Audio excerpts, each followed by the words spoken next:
Baik, pada pertemuan sebelumnya kita sudah membicarakan tentang bagaimana kita mengelola accounts payable kita, ya.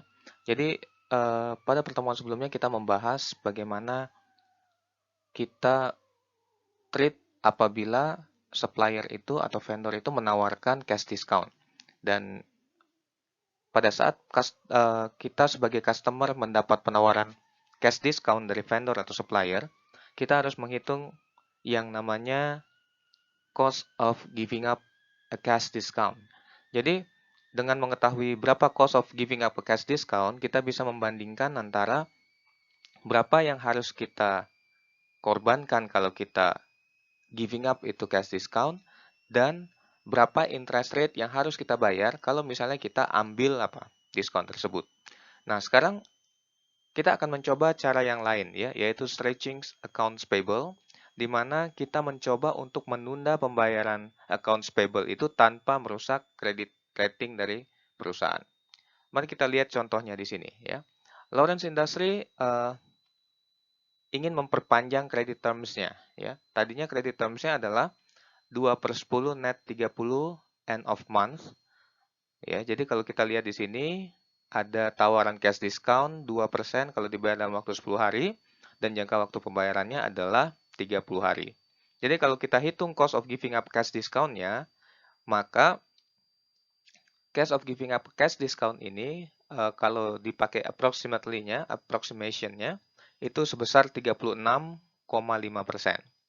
Nah, bagaimana kalau misalnya kita coba untuk stretch ya? Stretch itu artinya kita perpanjang.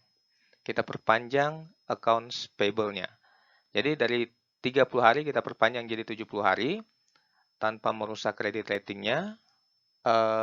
Kita dapati nanti bahwa pada saat kita atau perusahaan itu stretch accounts payable-nya menjadi 70 hari, ya, maka cost of giving up cash discount-nya itu turun dari 36,5% turun menjadi 12,5%. Jadi stretching accounts payable ini dia bisa mengurangi apa? Cost of giving up a cash discount. Hal yang perlu dilakukan pada saat kita ingin stretching accounts payable itu adalah bagaimana kita mencoba untuk menegosiasikannya dengan vendor atau vendor atau supplier kita, sehingga ditemukanlah jalan tengah yang terbaik ya. Ini adalah bentuk negosiasi yang mungkin perlu kita lakukan ya. Dan saya rasa ini salah satu hal yang baik atau hal yang bisa kita tempuh kalau misalnya kita menghadapi saat-saat yang susah seperti sekarang ini. Ya, misalnya pada saat pandemi ini mungkin menjadi alasan yang cukup cukup bagus ya untuk bisa stretch itu accounts payable. Oke, baik. Kita sudah selesai dengan accounts payable ya. Bagaimana dengan accruals? Nah, accruals ini adalah liabilities ya, liabilities atau kewajiban yang dimiliki oleh perusahaan untuk service yang diterima ya, di mana pembayarannya itu belum dilakukan. Jadi contoh accruals itu yang nyata ada yang biasa kita dapati adalah untuk gaji karyawan dan juga dan juga pembayaran pajak ya. Nah, pembayaran pajak ini kan ini dibayar ke government ya. Jadi kita tidak bisa menunda karena memang ada batasan waktunya. Tetapi bagaimana dengan wages ya? Wages atau gaji ini kita bisa apa? Gaji ini kita bisa manage ya, kita bisa manage. Mungkin salah satu cara yang dilakukan oleh perusahaan untuk memanage ini adalah mungkin menunda beberapa hari pembayaran gajinya. Ada perusahaan yang menentukan bahwa pembayaran gaji itu mungkin di tanggal 5 ya. Padahal seharusnya itu dibayarkan kan di akhir bulan ya, di akhir bulan atau tanggal 1 itu ya sebenarnya kita sudah memperoleh pinjaman berapa lama? Kita sudah memperoleh pinjaman 1 hari ya dari yang seharusnya kita bayar. Dan ini sebenarnya kita mendapat pinjaman dari karyawan. Ya. Tapi yang perlu diperhatikan untuk accruals adalah ya apalagi terkait dengan wages. Kalau misalnya perusahaan itu menunda maka yang terjadi adalah karyawan ini akan lack of motivation ya, karena karyawan ini kan juga membutuhkan apa? Membutuhkan gaji. Jadi sebaiknya perusahaan memang memanage benar-benar kalau memang betul-betul ingin memanfaatkan accruals ini.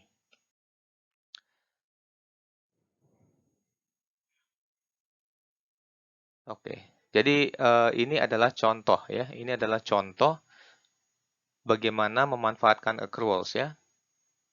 Tenny Company ya, a large janitor service company saat ini membayar employee-nya at the end of each work week ya. Weekly payroll-nya totalnya adalah 400.000 dan jika perusahaan itu extend pembayarannya ya 1 minggu saja, maka ini berakibat adanya apa? Adanya tambahan dana sebenarnya kepada siapa? Kepada perusahaan. Dan kalau kita lihat di sini ya, if the firm could earn 10% annually on invested funds ya, maka Anda bayangkan ini dalam 1 tahun itu dia bisa mendapatkan $40.000 ya, hanya dengan menunda berapa? 1 minggu ya. Dan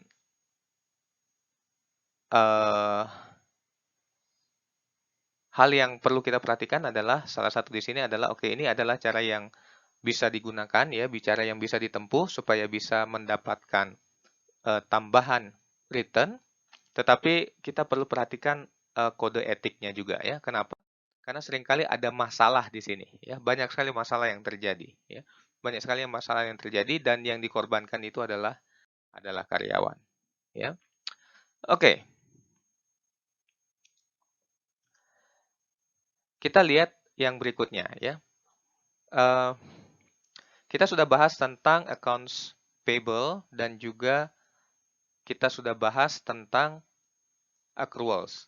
Nah, ada unsecured sources of short-term loans lainnya, dan itu diberikan oleh pihak di luar dari perusahaan selain dari supplier. Ya. Nah, biasanya perusahaan itu bisa mendapatkan unsecured sources of short-term loans, ya, itu dari bank. Oke, kita bisa dapatkan dari bank. Ya. Nah, kalau kita lihat di sini, ya, kalau kita lihat di sini, jadi bank itu kadang-kadang memberikan pinjaman kepada perusahaan, ya, dengan tidak meminta jaminan. Jadi unsecured di sini maksudnya adalah tanpa adanya apa? Tanpa adanya jaminan, ya. Tapi untuk bisa mendapatkan ini, sepertinya hal yang paling penting yang perlu diperhatikan oleh perusahaan adalah sudah terjalin hubungan yang baik antara perusahaan dan bank tersebut sehingga pihak bank memiliki kepercayaan terhadap perusahaan dan mereka mau apa? Mereka mau memberikan pinjaman ini ya. Ini pinjaman jangka pendek ya. Kalau kita lihat di sini untuk unsecured sources of short-term loans yang dari bank ini ada 3 cara yang bisa diberikan ya, lewat single payment notes ya, bisa lewat line of credit dan juga revolving credit agreements. Oke, bicara tentang pinjaman yang diberikan oleh bank ya, khususnya untuk pinjaman jangka pendek ini, kalau kita bicara suku bunganya itu bisa begini ya. Ini tergantung dari besar kecilnya perusahaan itu. Jadi besar kecilnya perusahaan itu kadang-kadang memberikan nilai apa namanya? Maksud saya adalah bargaining power ya. Bargaining power bagi perusahaan untuk bisa menentukan berapa bunga yang harus apa? Berapa bunga yang harus dibayarkan. Oke? Berapa bunga yang harus dibayarkan. Nah, kalau kita bicara tentang bunga ya, kalau kita bicara tentang bunga, the lowest rate of interest yang di-charge oleh bank itu disebut sebagai prime rate of interest ya. Prime rate of interest. Biasanya ya hanya nasabah-nasabah tertentu yang mendapatkan apa? Prime rate ini ya, hanya nasabah-nasabah tertentu yang mendapatkan prime rate. Oke. Dan kadang-kadang apa namanya? kadang-kadang ini bank ini berpatokan kepada resiko, ya. Resiko dari siapa? Resiko dari si perusahaan ini, ya. Kalau misalnya perusahaan ini kalau misalnya perusahaan ini adalah perusahaan yang resikonya rendah, maka bunga yang dibebankan itu bisa saja dikasih yang lebih rendah atau prime rate-nya, ya. Bisa dikasih prime rate-nya atau bunga yang paling rendah, ya. Tetapi kalau misalnya resikonya tinggi, maka akan diberikan bunga yang biasanya di atas dari prime rate. Kemudian bicara tentang rate, ya. Kadang-kadang jadi begini, bank itu memperlakukan nasabahnya itu berbeda, ya. Tergantung dari seperti yang saya katakan tadi, ya, hubungan antara bank tersebut dengan nasabahnya. Kemudian bagaimana pentingnya nasabah itu bagi bank, ya. Kalau semakin besar perusahaan itu, ya tentu saja itu semakin penting bagi bank. Kenapa? Karena mayoritas dana dari perusahaan itu kan masuk ke bank, ya. Semua transaksinya lewat bank tersebut. Nah, selain prime rate tadi, ya, apakah bisa dapat prime rate atau dikasih di atas prime rate, ya. Suku bunga yang ditawarkan itu tergantung, ya. Bisa saja diberikan fixed rate. Oke. Jadi fixed rate itu artinya dia akan membayar bunga dengan besaran yang tetap, ya. Tetapi kadang-kadang, ya, bank itu juga menawarkan pinjaman dengan floating rate, ya. Artinya bunganya itu berfluktuasi, oke. Dan ini biasanya di atas apa? Di atas prime rate, ya. Di atas prime rate. Ada yang fixed rate. Jadi misalnya dia tambah 2% fix di atas apa namanya? Di atas prime rate-nya. Ada yang floating rate, ya, bisa tergantung, ya. Mungkin tergantung dari situasi, ya. Jadi bank itu biasanya melihat situasi yang ada. Mungkin dalam kondisi seperti sekarang ini bank mungkin akan menurunkan sedikit suku bunganya, ya. Jadi kalau mungkin misalnya biasanya dikasih 3% di atas prime rate, mungkin pada saat sekarang ini mungkin seperti kondisi pandemik ini akan dikurangi rate-nya. Jadi misalnya dari 3% di atas prime rate ini mungkin jadi 2% atau mungkin 1,5% di atas prime rate. Nah, ini tergantung dari apa? Ini tergantung dari situasi yang dihadapi, ya. Nah, untuk menghitung apa namanya? eh, jadi bunga yang diberikan itu namanya nominal, ya. Yang dinyatakan itu adalah nominal annual rate, ya. Kita perlu menghitung yang namanya apa? Yang namanya effective annual rate. Jadi effective annual rate ini adalah interest yang betul-betul dibayarkan, ya. Jadi kita bisa hitungnya dengan cara interest dibagi dengan berapa jumlah yang dipinjam. Ada kalanya begini, ya.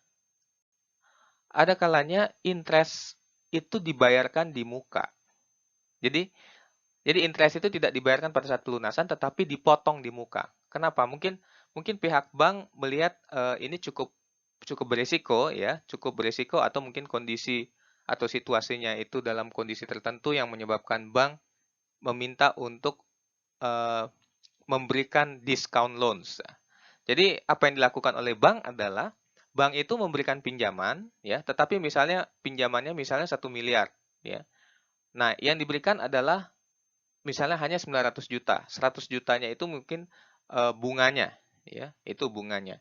Nah, jadi itu dipotong, ya. Jadi yang perusahaan terima itu hanya 900 juta. Ya, ini yang disebut sebagai discount loans. Nah, bagaimana caranya untuk menghitung effective annual rate untuk jenis pinjaman ini? Effective annual rate untuk jenis pinjaman ini, ya. Effective annual rate untuk jenis pinjaman ini kita bisa hitung dengan cara sebagai berikut, ya. Interest dibagi dengan berapa jumlah yang dipinjam kurangi dengan interest. Oke. Nah, ini contoh untuk menghitung effective annual rate. Saya rasa Anda bisa membaca dan Anda bisa memahaminya, ya. Oke.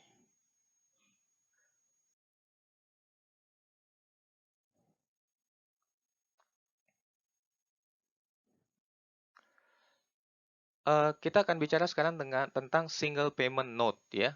Single payment note ini adalah eh, pinjaman jangka pendek, ya. Ini adalah one time loan, ya. One time loan ini hanya pinjaman satu kali aja, ya. Karena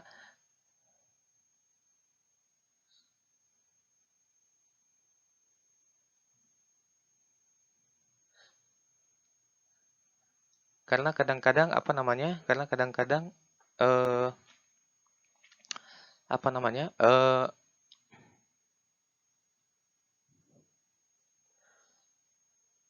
Perusahaan itu tidak butuh terus-menerus, ya. Kemudian jenis pinjaman bank itu seperti yang sudah diungkapkan di awal tadi, yang untuk unsecured sources of short term ini, eh,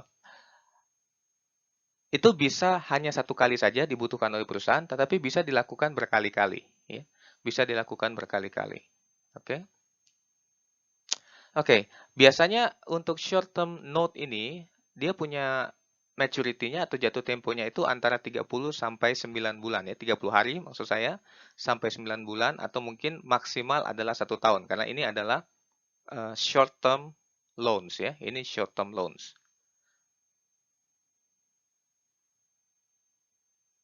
Dan biasanya ini bunganya diberikan cukup murah dan mungkin bisa dapat apa?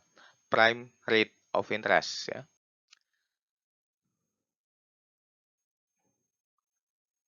Oke,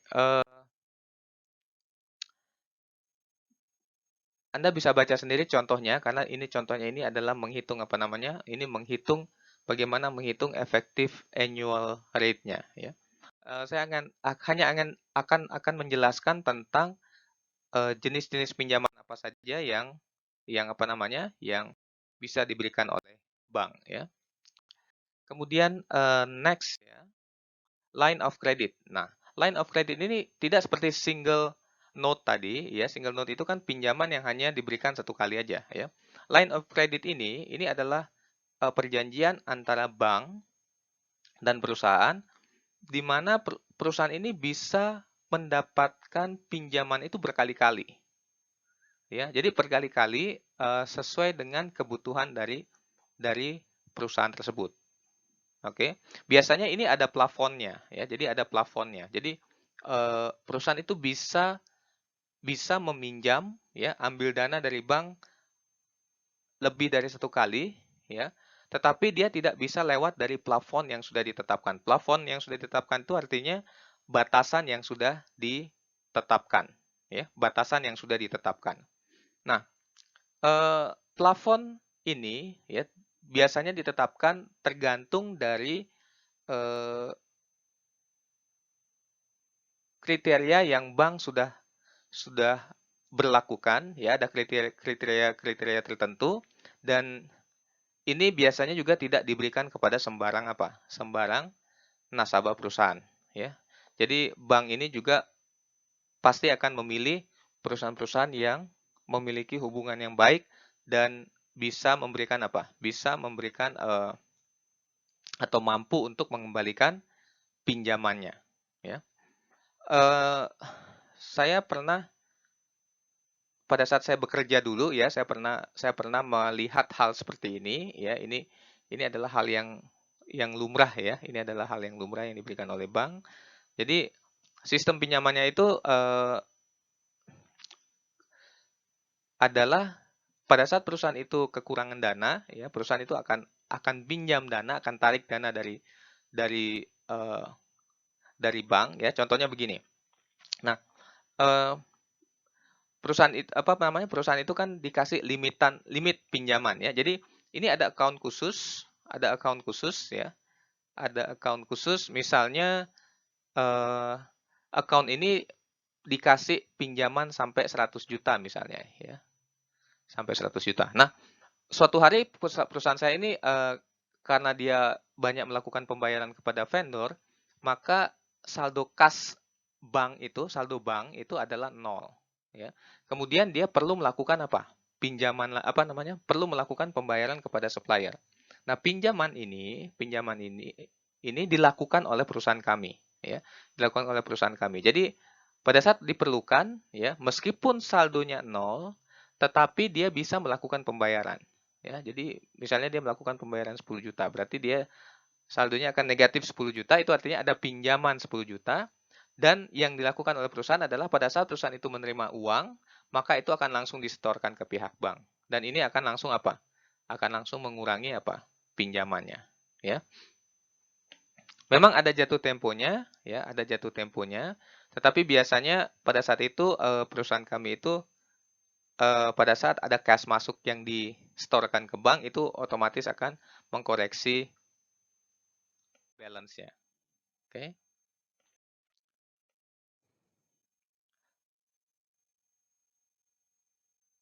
Oke, nah ini pihak bank kadang-kadang menerapkan yang namanya annual clean up, ya.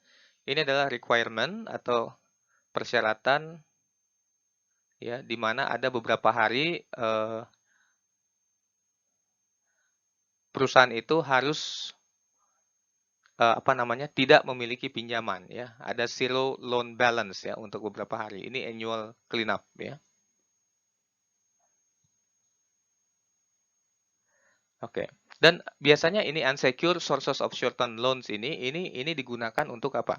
Untuk pinjaman-pinjaman, untuk penjualan-penjualan, ya, untuk penjualan-penjualan atau untuk pembiayaan di masa seasonal, ya. Jadi misalnya ada penjualan-penjualan yang sorry, bukan penjualan, ya, maksudnya untuk mengejar target, ya, mengejar target penjualan di masa seasonal. Kadang-kadang kan perusahaan itu butuh dana lebih untuk beli bahan baku dan lain sebagainya, ya, maka mereka bisa pinjam dari bank. Dan biasanya ini pinjaman ini hanya terjadi pada masa seasonal aja, ya. Oke, revolving credit agreement. Ini adalah line of credit, ya. Line of credit guaranteed to a borrower by a commercial bank regardless of the scarcity of money, ya. Jadi ini apa namanya? Ini adalah komitmen pinjaman di mana bank itu berkomitmen bahwa si peminjam atau nasabah ini bisa meminjam apa? Meminjam dananya, dan itu pasti, ya. Nasabah bisa mendapatkan dana pinjaman ini. Dan di sini biasanya ini ada komitmen fee-nya, ya. Ada komitmen fee-nya, ya. Dan di sini begini, ini biasanya nasabah ini ditekan, bukan ditekan, ya, ini di-push untuk pinjam, ya. Di-push untuk pinjam. Jadi kenapa di-push untuk pinjam? Kan tentu saja supaya bisa bayar apa? Bayar bayar bunga kan, dan itu tentu akan menguntungkan bank. Jadi kalau dia tidak melakukan pinjaman, maka unused portion of credit line itu akan dikenakan commitment fee, ya.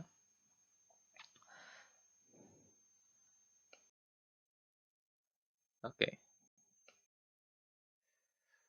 Selain itu, unsecured source of short-term loans bisa juga didapatkan dari commercial paper, ya. Commercial paper itu dijual di pasar uang, dan juga bisa secara internasional, ya. Nah, contoh pinjaman internasional ini, ya, unsecured sources of short-term loans, international loans ini misalnya adalah LC atau letter of credit, ya. Letter of credit ini sebenarnya adalah jaminan dari bank ke perusahaan untuk apa? Pada saat perusahaan itu akan melakukan import, ya. Jadi LC ini kalau nggak ada LC, perusahaan itu tidak bisa melakukan import, ya. Karena ini LC ini adalah jaminan dari bank, di mana bank akan bertanggung jawab untuk pembelian yang dilakukan oleh perusahaan tersebut, ya. Ini biasanya kalau kita berkaitan dengan kegiatan ekspor impor, ya.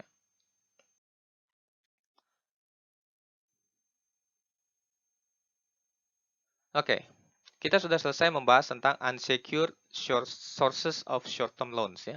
Sekarang kita akan membahas tentang secured sources of short-term loans, ya. Jadi kita akan bicara masih tentang pinjaman jangka pendek, tetapi ini adalah yang secure. Nah, apa maksudnya secure dan unsecured ya? Seperti yang kita sudah bahas di awal ya.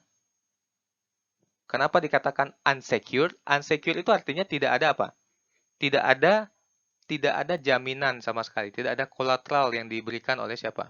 Tidak ada kolateral yang diberikan oleh perusahaan. Ya, tidak ada kolateral yang diberikan oleh perusahaan. Nah, untuk secure sources of short-term loans, berarti ini ada apa? Ada jaminan atau ada kolateral yang diberikan oleh siapa? Diberikan oleh perusahaan. Ya. Jadi di sini ada spesifik aset yang dijadikan sebagai jaminan. Biasanya yang dijadikan jaminan ini adalah piutang atau accounts receivable atau juga inventory. Oke. Dan biasanya jaminan ini akan dipegang oleh bank misalnya ya, selama pinjaman ini masih berlaku. Tapi nanti setelah pinjaman ini dilunasi, maka kolateralnya bisa diambil kembali atau dikembalikan ke pihak perusahaan. Nah, ini agreement antara peminjam dan yang meminjamkan, ya, di mana di sini tertulis apa-apa saja yang menjadi apa saja yang menjadi jaminan untuk pinjaman tersebut. Ini disebut sebagai security agreement. Oke.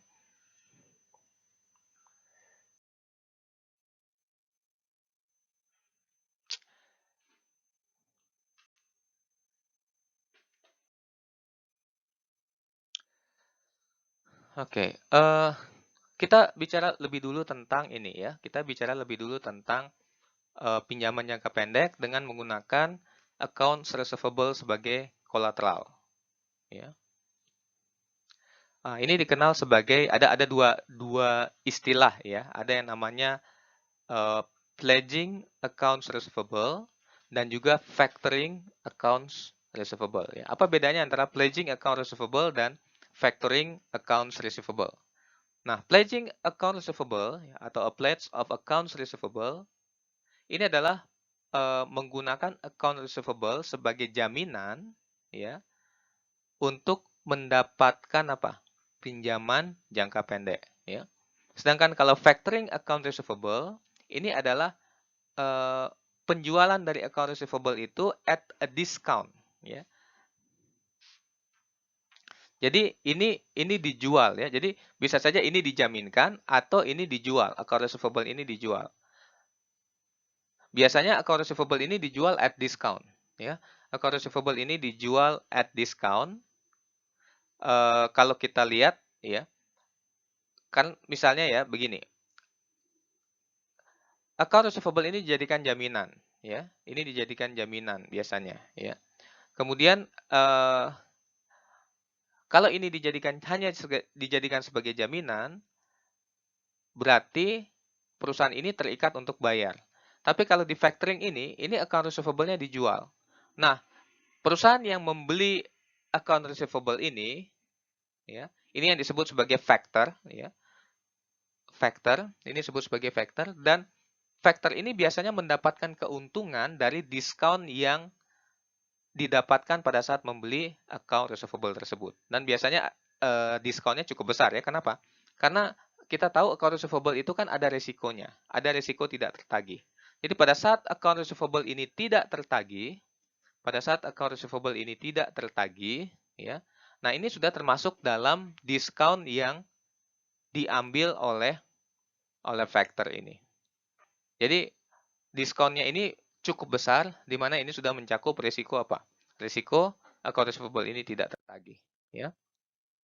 Oke, pledge of account receivable ya. Ini ada dua jenis ya. Ada yang non-notification basis dan ada yang notification basis. Oke. Jadi non-notification dan notification basis ini pada dasarnya hanyalah apakah si customer itu dikasih tahu kalau misalnya account receivable ini sedang dijaminkan atau tidak. Ya, sebenarnya itu aja ya. Non-notification artinya tidak diberitahukan. ya. Oke. Sedangkan notification itu biasanya diberitahukan. Dan ini juga terkait dengan siapa yang menagih, ya. Siapa yang melakukan penagihan. Jadi di sini borrower kalau untuk non-notification basis, borrower yang akan apa? Melakukan collection atau penagihan untuk accounts receivable tersebut, ya. Nah, sedangkan yang notification basis, kenapa harus dikasih tahu? Karena pembayaran oleh customer itu harus dibayarkan ke lender atau factor, ya, bukan dibayarkan kepada siapa? Kepada borrower.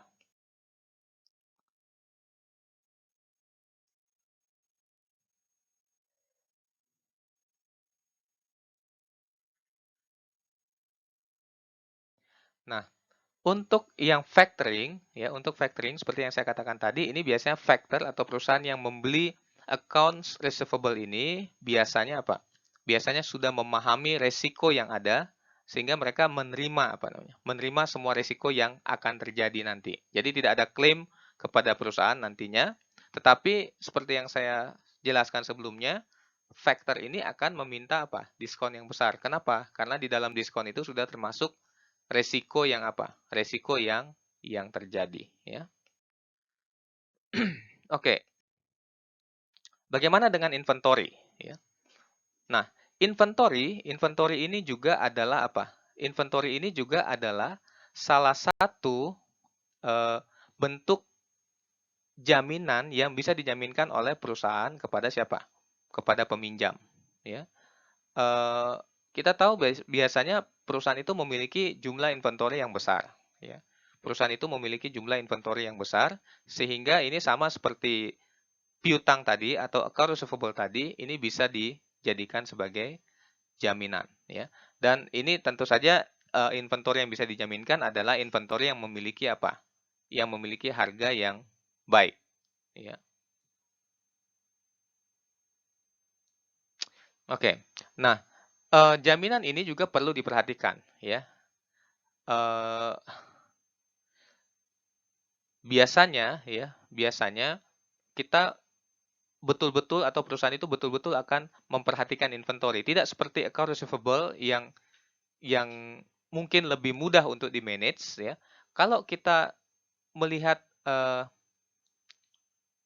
pinjaman dengan menggunakan inventory sebagai jaminan, maka kita akan mendapati beberapa hal yang perlu untuk menjadi perhatian kita. Misalnya, ya, misalnya, kalau misalnya jaminan itu adalah inventory yang cepat rusak, ya, cepat rusak. Nah, maka ini membutuhkan apa? Ini membutuhkan treatment yang berbeda dengan inventory yang untuk barang-barang yang tidak cepat rusak, ya. Memang kita tahu bahwa barang-barang yang consumer goods itu lebih cepat dijual, ya. Lebih cepat dijual, lebih gampang untuk diapakan? Untuk dijadikan sebagai apa? Cash, ya. Untuk likuidasi, ya. Tetapi makanya kalau kita lihat mungkin item-item yang disebut sebagai perishables items, ya, itu mungkin agak sedikit susah untuk dijadikan jaminan dan itu biasanya bukan jaminan jangka panjang. Karena kalau misalnya ada perusahaan yang kalau Anda lihat di Manado kan ada satu perusahaan yang fokus bisnisnya adalah jual beli apa namanya? Jual beli buah, ya. Buah dan sayur-sayuran impor misalnya. Nah, kalau mereka butuh dana kemudian mereka menjaminkan ini, ya ini harus ada perlakuan khusus, ya. Karena itu ada jangka waktunya. Jangka waktu di mana inventory ini masih bisa bernilai. Karena kalau misalnya buah-buahan itu atau sayur-sayuran itu sudah mulai busuk, ya itu udah tidak bisa dijual lagi, ya.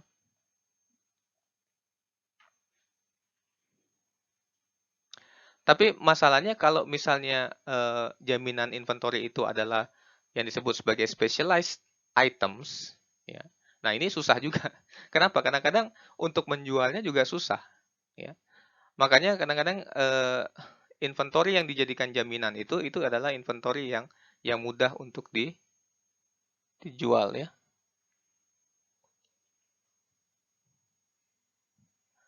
Oke.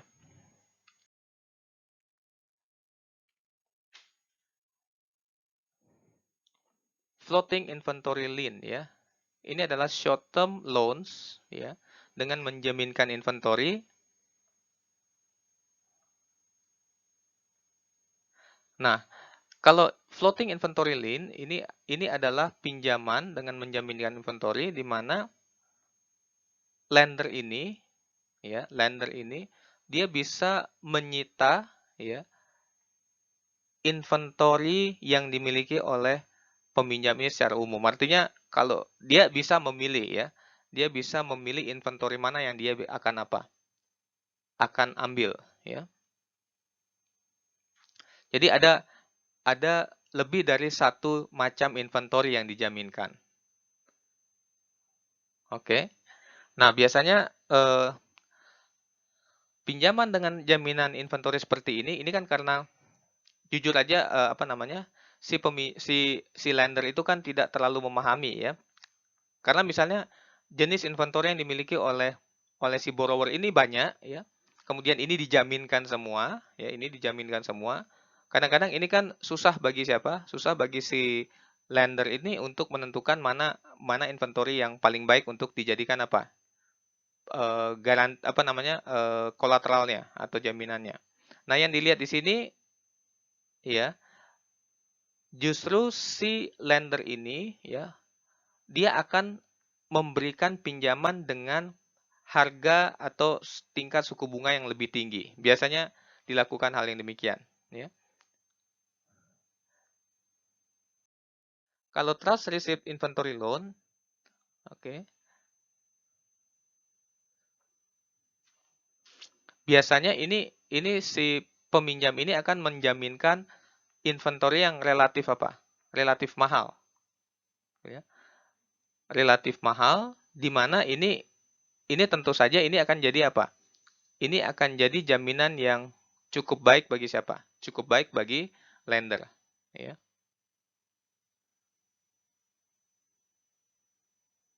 Oke.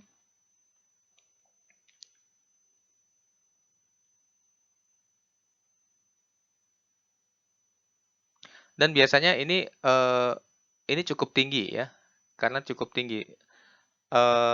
Begini ya, untuk pinjaman biasanya tidak akan diberikan pinjaman sebesar nilai jaminan tersebut. Ya, pasti ada rasionya ya, misalnya hanya 70% dari pinjaman atau mungkin 80% ya. Tapi kalau misalnya jaminan itu benar-benar adalah barang yang berharga dan mudah untuk dijual ya, biasanya itu dapat dapat apa namanya? Dapat jumlah pinjaman itu yang cukup cukup besar ya. Dapat pinjaman yang cukup besar, misalnya antara 80 sampai 100%. Ya, 80 sampai 100% jumlah pinjaman dari inventory yang dijaminkan. Dan itu cukup besar ya, dan itu cukup besar. Oke. A warehouse receipt loans ya. Nah, ini yang dijaminkan adalah apa? Inventory ya. Inventory yang tadi itu kita bicara jenis inventory-nya, sekarang ini ditaruh di mana ya. Warehouse receipt loan ini adalah secured short term loans ya, di mana lenders ini dia punya kontrol terhadap inventory-nya ya. Kontrol terhadap inventory-nya artinya begini. Itu inventory itu ditetapkan atau ditaruh di gudang di mana si lender ini punya apa? Punya akses ke situ. Oke. Nah, mungkin biasanya akan ada perjanjian di mana kalau jenis perjanjian seperti ini, ya, maka si lender akan menentukan inventory itu taruh di gudang mana, ya. Oke. Jadi di sini si lender akan punya kontrol penuh terhadap apa? Inventory yang ada, ya. Mungkin eh,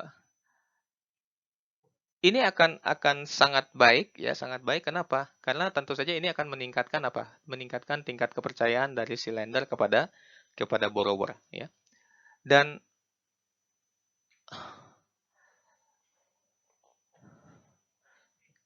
hal yang perlu kita ketahui di sini adalah pada saat kita menjaminkan inventory, ya, untuk bisa memastikan bahwa kita bisa mendapatkan pinjaman itu dengan lebih pasti, maka inventory, jenis inventory yang dijaminkan itu haruslah inventory yang berharga, ya. Kemudian apabila si lender itu punya kontrol terhadap inventory yang dijaminkan, maka itu juga akan membantu untuk apa? Untuk mempercepat pinjaman itu didapatkan dan tentu saja bunganya juga akan jadi lebih apa? Lebih rendah, ya. Jadi kita sudah menyelesaikan topik kita pada saat ini, di mana kita sudah membahas tentang eh, bagaimana memanage short term liabilities, ya. Di sini termasuk accounts payable, accruals, dan pinjaman-pinjaman lainnya.